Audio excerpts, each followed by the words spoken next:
Hello, guys. This week's phrasal verb is to cut it out. Cut it out. Now, if you ask someone to cut it out, you are asking them to stop doing something or stop saying something. And this is quite informal.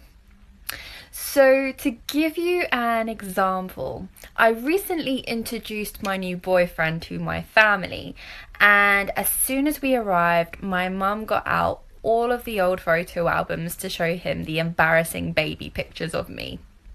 And I immediately asked her to just cut it out, meaning I asked her to please stop embarrassing me. Try it in a sentence today.